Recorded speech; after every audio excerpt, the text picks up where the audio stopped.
Assalamualaikum warahmatullahi wabarakatuh. Alhamdulillahirrabbilalamin. Wassalatu wassalamu ala asrafil anbiya wal mursalin Sayyidina wa maulana Muhammadin wa ala alihi wa sahbihi ajmain, amma ba'du. Puji syukur kita panjatkan kehadirat Allah subhanahu wa ta'ala yang mana telah memberikan kita kesehatan, kenikmatan, umur yang panjang oleh yang maha kuasa. Dan tidak lupa pula kita aturkan junjungan Nabi besar Muhammad Sallallahu Alaihi Wasallam yang mana beliau mengubah alam kegelapan menjadi alam terang benderang. Sebelumnya yang terhormat koordinator dan pembimbing mata kuliah teori arsitektur, yang terhormat kawan-kawan dari kelas arsitektur A yang telah menonton video ini. Perkenalkan, kami dari kelompok 4 akan memberikan materi administrasi modern human arsitektur oleh Le Corbusier. Mungkin langsung saja tanpa berlama-lama saya akan mempersilahkan pembawa materi pertama. Assalamualaikum warahmatullahi wabarakatuh. Perkenalkan, nama saya Sofia dengan NIM 21021501004. Saya akan mengenai Bapak yang lebih dikenal dengan sebutan Le Corbusier, yaitu yang menyebar luas aliran berstandar Rohe. Pemilik nama asli Charles Edward Janneret ini juga merupakan pendiri gereja Rotterdam. Charles Edward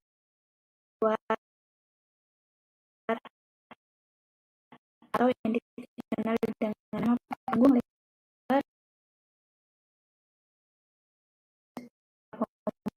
adalah Chaux de Fonds, yang merupakan sebuah kota kecil di Prancis atau Swiss, di mana ayahnya ini merupakan seorang politikus sedangkan ibunya merupakan seorang musisi. Keterampilan Le Corbusier ini sudah nampak sejak dia kecil, sehingga orang tuanya ini memutuskan untuk memasukkannya sejak kerja ke program pendidikan di bidang seni bernama dekoratif ketika usianya 13 tahun. Bagaimana dikutip dari City Journal, nama samaran Le Corbusier ini diperolehnya pada 1920-an. Nama ini diambil dari nama leluhurnya Corbusier, yang secara harfiah nama tersebut mengandung makna atau filosofis yang sangat mendalam, yaitu penopang naskah kota yang hebat. Hal itu sesuai dengan keinginannya. Selain itu, nama metaforis yang merujuk pada makna jujur dan tidak menipu, sesuai dengan pandangan arsitektur yang dianut oleh Le Corbusier ini. 4 tahun menempuh pendidikan di Swiss, La Chaux de Fonds Art School, dirinya berhasil menemukan banyak teori arsitektur hingga pada tahun 1914 dirinya itu meneruskan aliran arsitektur bernama International Style yang diimplementasikan dalam Domino House.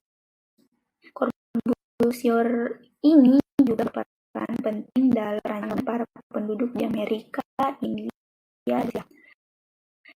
Nah, sekian ini Bapak arsitektur dan Le Corbusier. Untuk pembahasan selanjutnya akan dijelaskan oleh teman saya. Terima kasih. Di sini saya akan melanjutkan pemaparan materi dari pemateri sebelumnya. Di sini saya akan membacakan materi mengenai sejarah arsitektur modern. Ada perjalanan panjang dari sejarah arsitektur modern ini. Jika dilansir dari arsitektur modern adalah pergerakan perubahan yang diawali pada akhir abad ke-19. Selama periode tersebut terjadi revolusi teknologi, material bangunan, dan juga mesin. Akibatnya ada pergeseran dari konstruksi bangunan tradisional menjadi bangunan yang fungsional dengan teknologi yang baru seperti itu. Kemunculan ini diawali dari gedung pencakar langit yang berada di Amerika Serikat, yang menjadi bentuk respon cepat terhadap biaya konstruksi tinggi dan kurangnya lahan di kota Amerika yang sedang berkembang dengan sangat pesat, serta dengan adanya penggunaan teknologi rangka baja tahan api dan elevator keselamatan.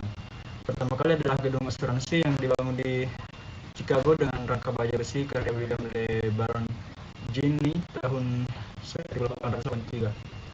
Kemudian mulailah muncul gedung lainnya di awal tahun 1900-an yang membawa arsitektur lama dengan dekorasi dan juga gaya neo-gotik, neo-renaissance dan Beaux Arts. Selama masa itu juga masih terjadi perang dan muncul arsitektur modern. Di sini ada dua kemungkinan kebangkitan arsitektur modern di periode tersebut. Yang pertama adalah kekurangan bahan bangunan baja yang menyebabkan itu digantikan dengan bahan baru atau aluminium, dan yang kedua adalah kehancuran wilayah akibat perang dan perlunya pembangunan kembali. Mungkin itu saja dari saya. Baiklah, selanjutnya yaitu ciri khas arsitektur modern. Apa saja ciri khas dari arsitektur modern? Yang pertama yaitu sedikit ornamen dan dekorasi. Berbeda dari bangunan tradisional yang menggunakan banyak ornamen, motif, dan juga dekorasi, pada arsitektur modern menggunakan sedikit ornamen saja. Arsitektur ini menganggap bahwa ornamen bukan bagian yang penting dalam desain modernis. Yang kedua yaitu memiliki ruang terbuka. Dalam rancangan arsitektur modern selalu ada ruang terbuka dalam bangunan tersebut. Tujuannya agar rumah tetap bisa merasakan suasana yang nyaman, tenang, dan alami. Selain itu juga ruang terbuka dapat memberikan sirkulasi udara yang baik di dalam bangunan. Yang ketiga yaitu desainnya asimetris. Ada yang berbeda dari model bangunan modernis.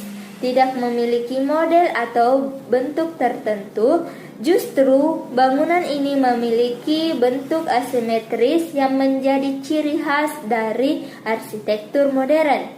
Dikarenakan yang terpenting bukan desain bangunannya, namun fungsi dari bangunan tersebut. Yang terakhir yaitu koneksi dengan alam. Selain dibuat fungsional, arsitektur modern dibuat agar bangunan bisa terkoneksi dengan alam. Maksudnya adalah bangunan dibuat agar ramah lingkungan, alami, dan sehat.